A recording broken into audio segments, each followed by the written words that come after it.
Genesis 31. I read from the Institute for Scripture Research because it takes the direct translation from Hebrew to English, Greek to English, and Aramaic to English. Yah is a jealous El, and he does not appreciate people taking idol names and just demanding that he understand what they mean. Genesis 31. And he heard the words of Laban's sons, saying, Jacob has taken all that was away. Okay, Jacob has taken all that was our father's, and from what belonged to our father he has made all this wealth. What belonged to our father he has made all this wealth. And Jacob would look at the face of Laban and see that it was not toward him as before. And Yah said to Jacob, return to the land of your fathers and to your relatives, and I am with you. And Jacob sent and called Rachel and Leah to the field to his flock, and said to them, I see your father's face, that it is not toward me as before, but the Elohim of my father has been with me, and you know that I have served your father with all my strength, yet your father has deceived me and changed my wages 10 times, but Elohim did not allow him to do evil to me. When he said this, the speckled are your wages, then all the flocks bore speckled. And when he said this, the streaked are your wages, then all the flocks bore streaked.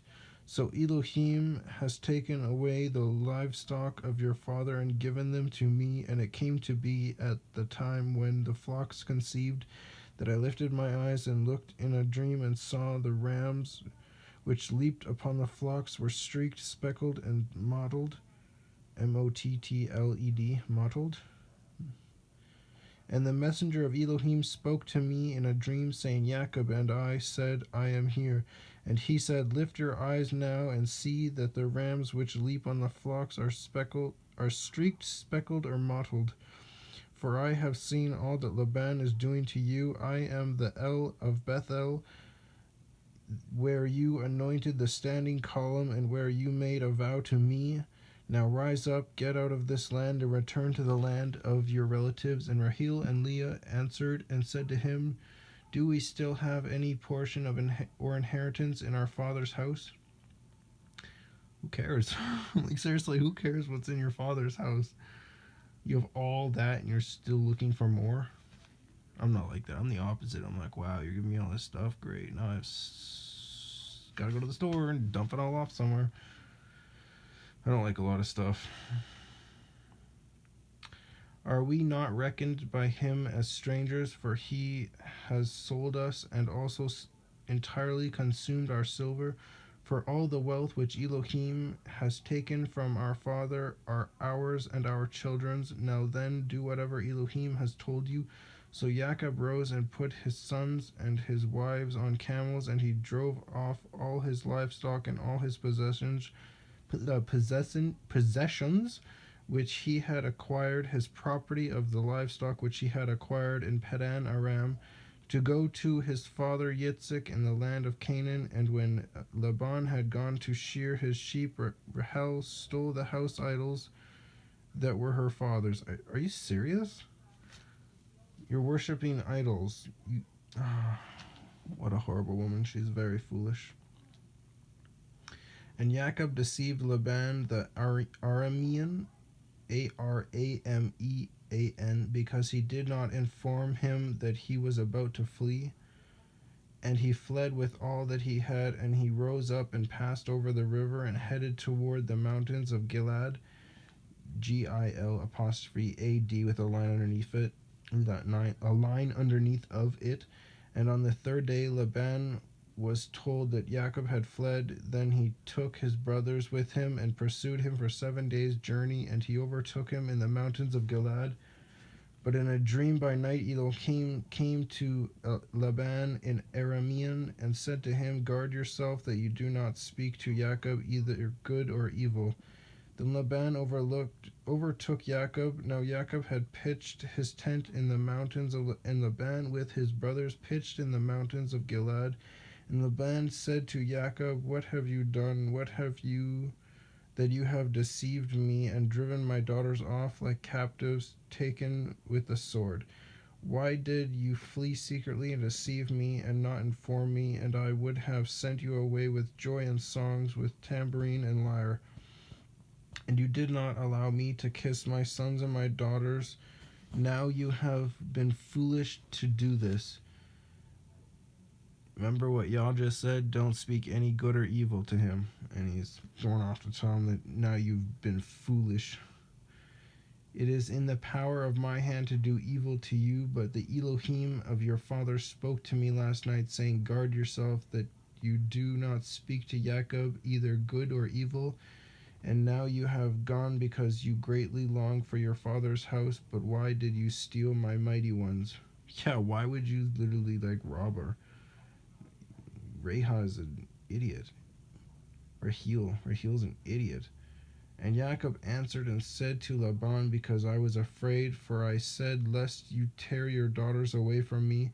With whomever you find your mighty ones, do not let him live.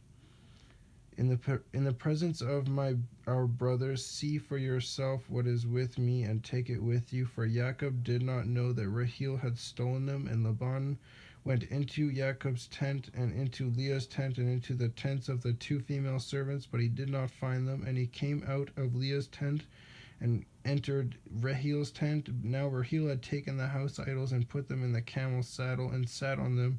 And Laban searched all about the tent, but did not find them. And she said to her father, "Let it not displease my master that I am unable to rise before you, for the way of a woman is with me." And he searched, but did not find the house idols. And Jacob was wroth and contended with Laban.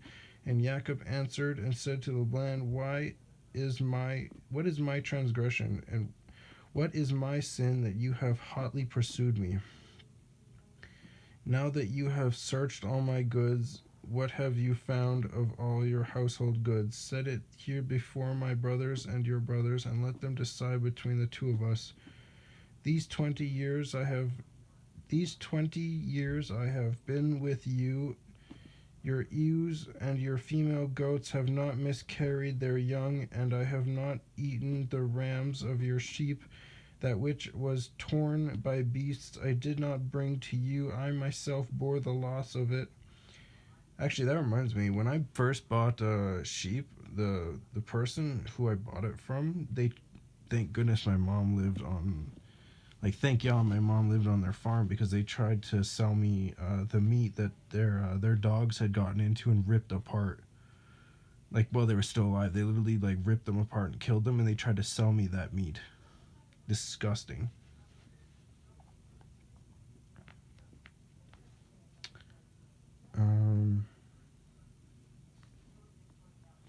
That which was torn by beast I did not bring to you. I myself bore the loss of it.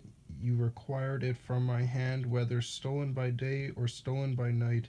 Thus I was by day. The heat consumed me, and the frost by night, and my sleep fled from my eyes. These 20 years I have been in your house. I served you 14 years for your 2 daughters, and 6 years for your flock.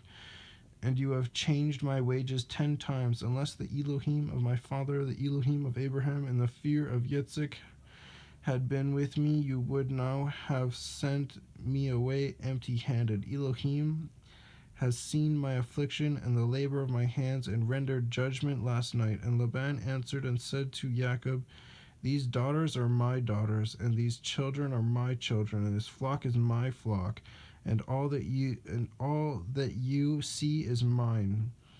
But what shall I do today to these my daughters, or to their children whom they have borne?" Is this guy seriously trying to say that those are his? Delusional. Those are actually Jacob's. Grow a brain, buddy. He worked for them. They're his. They're not yours. "And now come, let us make a covenant, you and I, and it shall be a witness between you and me." So Jacob took a stone and set it up as a standing column And Jacob said to his brothers, gather stones. And they took stones and made a heap, and they ate there on the heap. And Laban called it Yeger, Yeger Sahadutha. It's YEG with a dash above it, G or AR space capital SAHAD with a line underneath of it, UTHA. But Jacob called it Galid, GAL apostrophe E with a half a check mark on top of it, D. And Laban said, this heap is a witness between you and me today. That is why its name was called Galid. And Mitzpah, Mitspah, because he said, let Yah watch between you and me when we are out of each other's sight. If you afflict my daughters, or if you take other wives besides my daughters, although no man is with us, see, Elohim is witness between you and me. And Laban said to Jacob, see this heap, and see this standing column which I have placed between you and me. This heap is a witness, and this standing column is a witness, and I do not pass beyond this heap to you, and you do not pass beyond this heap and this standing column to me for evil. The Elohim of Abraham, the Elohim of Nahor, and the Elohim of their father rightly ruled between us. And Jacob swore by the fear of his father Yitzhak, and Jacob slaughtered a slaughtering on the mountain, and called his brothers to eat bread. And they ate bread and spent the night on the mountain. And Laban rose up early in the morning and kissed his sons and daughters and blessed them. And Laban left and returned to his place. Laban, man, you gotta grow up. I think I met someone like that once. You cannot assume that something is yours just because it was once yours. Does not mean it's yours now. You gave it up. Someone worked hard for that. It's no longer yours. That is a fact. He just got really pissy because Rahel stole his idols. He probably wouldn't have chased them if Rahel did not steal his idols.